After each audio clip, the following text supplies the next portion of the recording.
एकादशी के दिन गाय को एक चीज खिला देते हो तो आपकी जन्मों जन्मांतर की गरीबी हमेशा के लिए समाप्त हो जाएंगी। वास्तव में अगर आप देवशयनी एकादशी के दिन अगर आप यह उपाय कर लेते हो तो यकीनन आप पर भगवान शिव माता पार्वती की असीम कृपा होगी और आप धनवान बन जाओगे। आप धनवान ना बने तो मुझे बताना दोस्तों, मैं सौगंध खाता हूँ। बस जो उपाय आपको बताया जाए वह उपाय कर लेना। चलिए जानते हैं। देवशयनी एकादशी के दिन चुपचाप गाय को खिला दे। यह एक छोटी सी चीज, करोड़पति भी अरबपति होंगे। सभी संकट और आसान से मुक्ति, मृत्यु दंड, पितृदोष तुरंत होगा। पूरे साल आपके भरे रहेंगे। अन्य धन के भंडार, यूं कहें कि आपकी 7 पूछतें तक करेंगी। रूपों पैसों पर राज बैंक बैलेंस बढ़ता चला जाएगा। आपके घर में वेतन है वह कभी खर्च नहीं होगा और बढ़ता ही जाएगा। सभी दुख दर्द संकट कष्ट दूर हो जाएंगे दूर, और सभी सुख आपके कदमों में आ जाएंगे। सभी सुख आपके कदम चूमेगी। यदि आप यह एक छोटी और खास चीज चुपचाप गाय को खिला देते हैं तो तत्काल गरीबी आपके जीवन से खत्म हो जाएगी। योग से राजा बन जाता है और 33 कोटि देवी देवताओं को धारण करने वाली गौ माता की असीम कृपा व्यक्ति पर आजीवन बसती है। व्यक्ति के घर में कभी भी अन्य धन वस्त्र की कमी नहीं होती। अन्य धन के भंडार व्यक्ति के घर में भरे रहते हैं। देवशयनी एकादशी के दिन गाय का यह उपाय करने से व्यक्ति के जीवन से तत्काल गरीबी खत्म हो जाती है। तो दोस्तों, कौन कौन से बेगौ माता से जुड़े खास और महत्वपूर्ण उपाय हैं जिन्हें यदि देवशयनी एकादशी के दिन कर लेते हैं? तो दोस्तों, गाय का उपाय बताने से पहले मैं आपको देवशयनी एकादशी पूजा के बारे में थोड़ा सा जानकारी दे देता हूं कि देवशयनी एकादशी कब है और इस महीने में किस तारीख को है, 5 या 6 जुलाई। तो इस वर्ष देवशयनी एकादशी 6 जुलाई 2025 को पड़ रही है। देवशयनी एकादशी एक महत्वपूर्ण हिंदू त्योहार है जो भगवान विष्णु के शयन काल की शुरुआत का प्रतीक है। यह एकादशी आषाढ़ मास के शुक्ल पक्ष में पड़ती है। कहा जाता है कि इस दिन भगवान श्री हरि विष्णु योग निद्रा में चले जाते हैं और धरती का पूरा कार्यभार भगवान भोलेनाथ के हाथ में सौंप जाते हैं। उसके बाद 4 महीने बाद भगवान श्री हरि विष्णु योग निद्रा से बाहर आते हैं। चलिए अब देवशयनी एकादशी का थोड़ा सा महत्व भी जान लेते हैं। भगवान विष्णु का शयन काल। देवशयनी एकादशी से भगवान विष्णु 4 महीने के लिए शयन काल में चले जाते हैं। चातुर्मास की शुरुआत। देशों ने एकादशी के चातुर्मास की शुरुआत होती है जो कि 4 महीने तक चलती है। पुण्य और सभ्यता। देवशयनी एकादशी का व्रत रखने से पूर्ण और सभ्यता की प्राप्ति होती है। देवशयनी एकादशी की पूजा विधि के बारे में भी थोड़ा सा आपको हम बता देते हैं। इस दिन व्रत रखना काफी ज्यादा शुभ माना जाता है। कहा जाता है कि अगर महिला कोई पुरुष श्रद्धा भाव से व्रत रखता है तो उसको भगवान श्री हरि विष्णु और भोलेनाथ दोनों का ही आशीर्वाद प्राप्त होता है।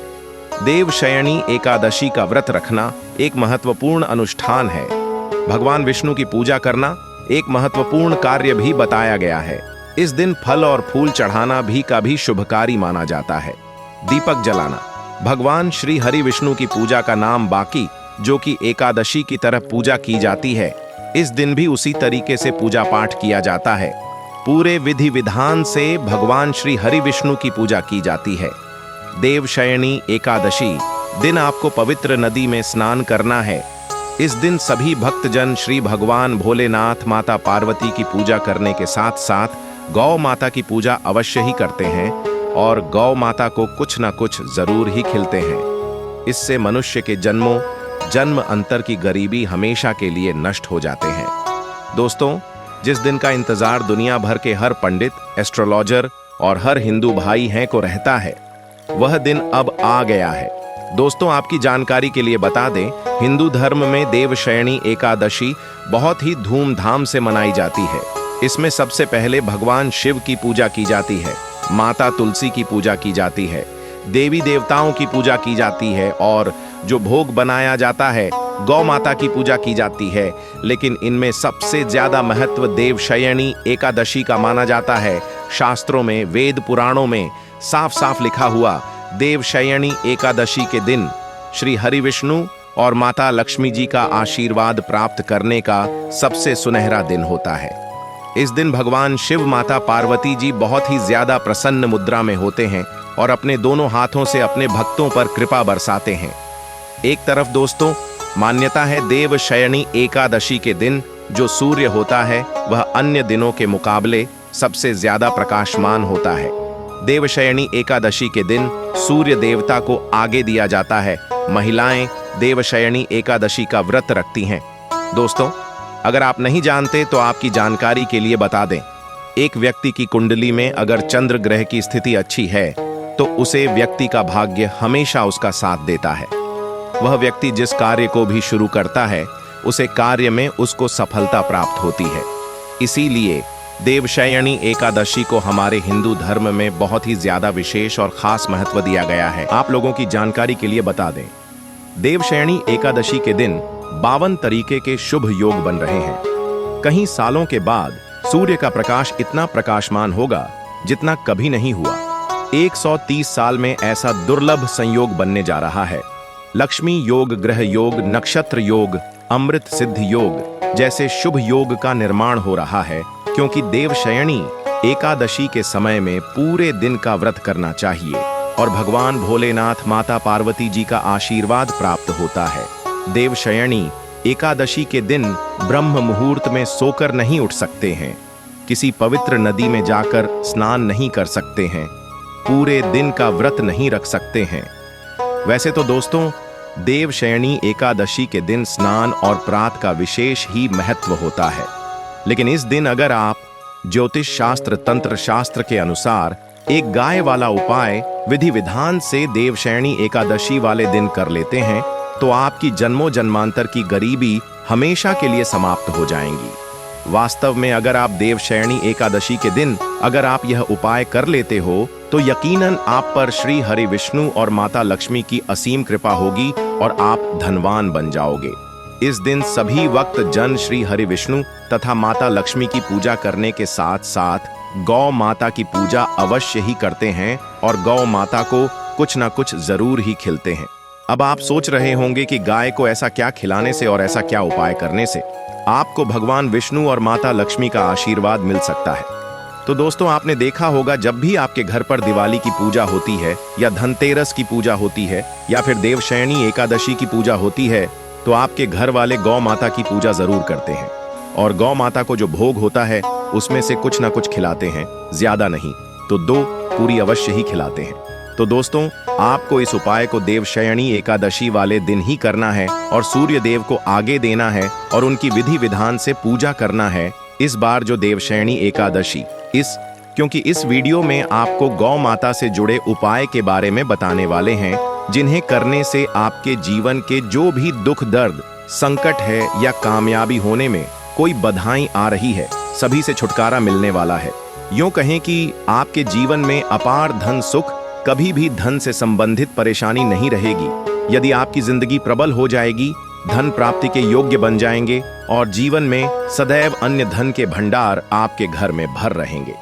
अन्य धन वस्त्र कभी कमी नहीं होगी। आपको बता दें, इस देवशयनी एकादशी की पूजा के साथ साथ हनुमान जी मंगल देवता और भगवान शनिदेव की भी पूजा जरूर करनी चाहिए। आपको बता दें कि इस दिन यदि आप हनुमान जी और मंगल देवता भगवान शनिदेव की पूजा करते हैं तो मंगल का ग्रह जनित दोष भी दूर हो जाता है। व्यक्ति के जीवन में धन, सुख, संपत्ति की प्राप्ति हो जाती है। समस्त मनोकामना व्यक्ति की पूर्ण हो जाती है। दोस्तों, आपको हम बता दें कि ऐसी ज्ञानवर्धक जानकारी आपको हम पैसों में भी बांट सकते थे, पर हमारे चैनल का मकसद है जनहित में जन कल्याण एवं जन सेवा करना।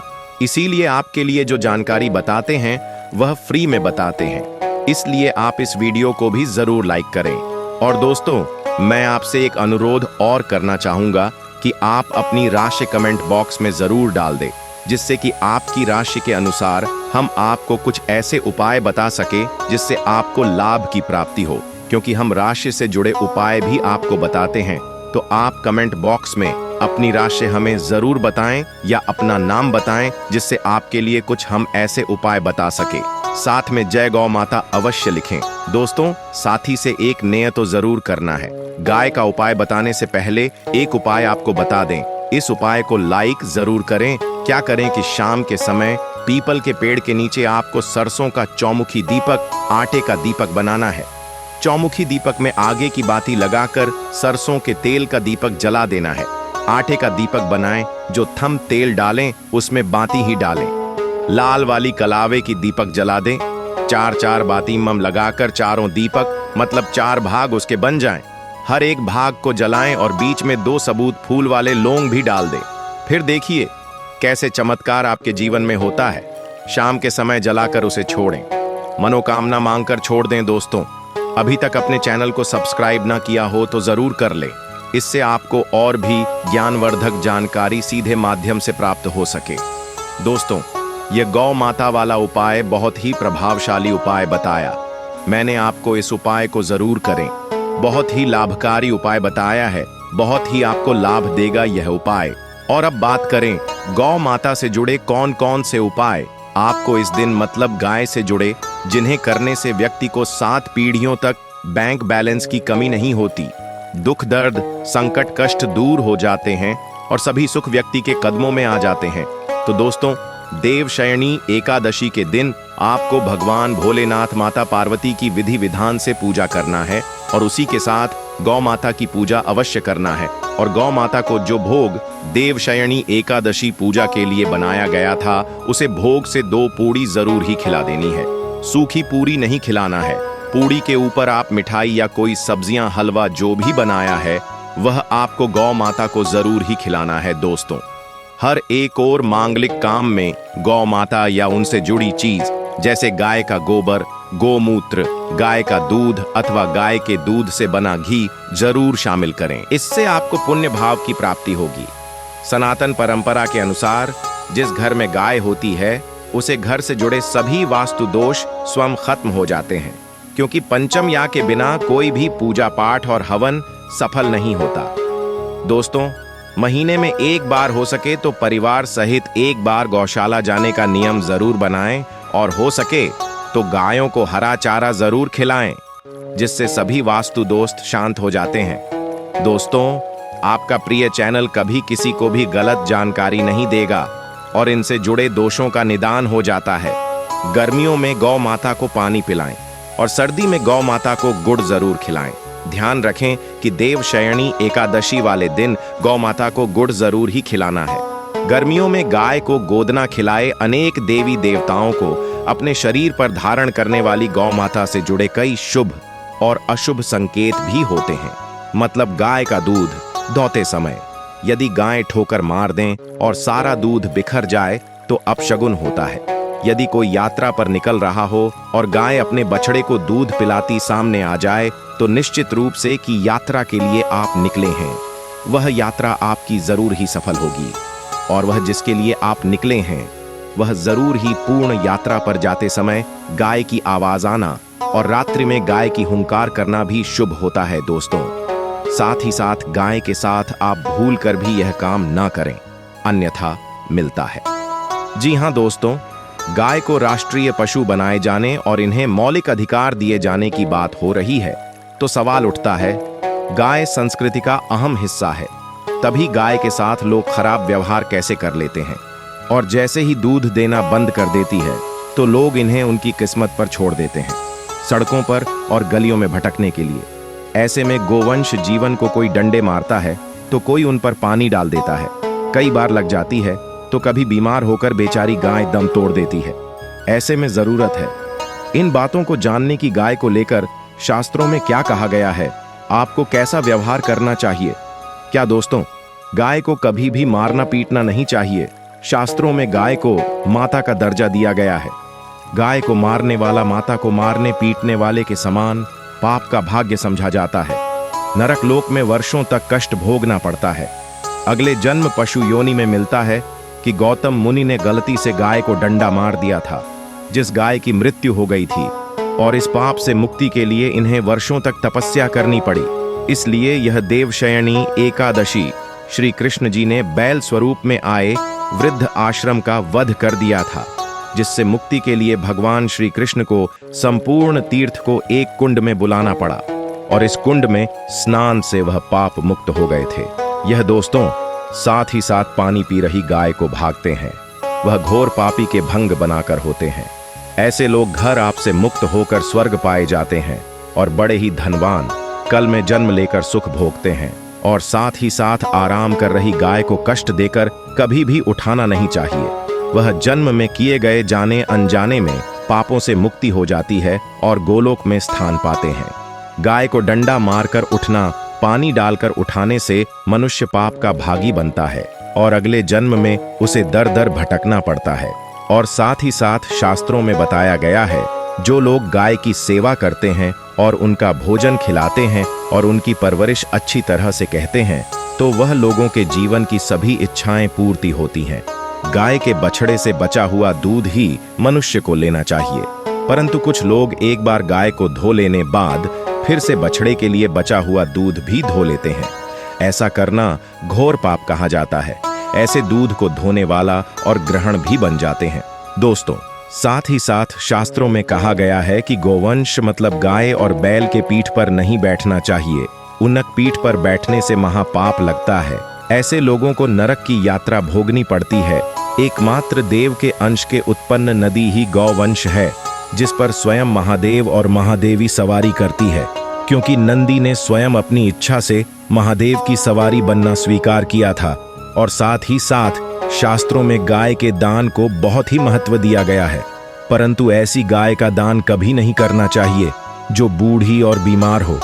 कठोपनिषद में नचिकेता की कथा भी इस संदर्भ में है कि जिस नचिकेता ने पिता द्वारा बूढ़ी गाय को दान करने पर आपत्ति जताई थी, दूध देने वाली और बछड़े सहित जो लोग गाय का दान करते हैं वह महान पुण्य को हासिल करके स्वर्ग में स्थान पाते हैं।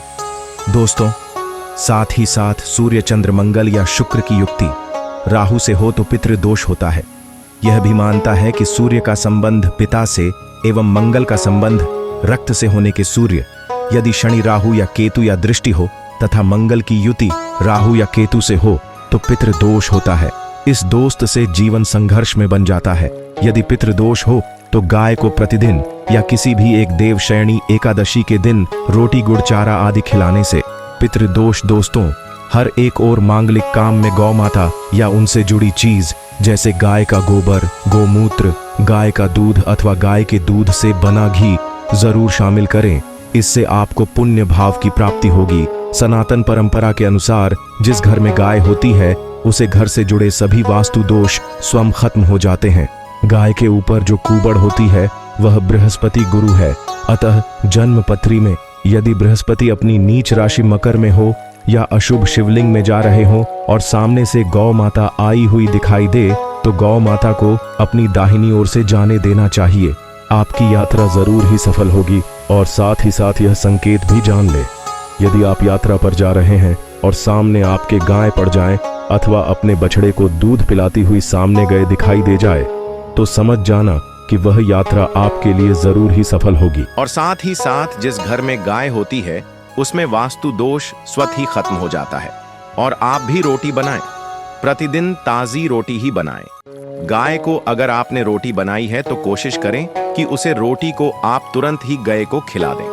अगर आप उसे रोटी को रख देंगे और उसे रोटी को अगले दिन देंगे तो वह रोटी बंसी मानी जाएगी। गाय को कभी भी बासी रोटी ना दे, इसे घर में नकारात्मक ऊर्जा वास करती है और आपकी बिल्कुल भी नहीं बनेंगे।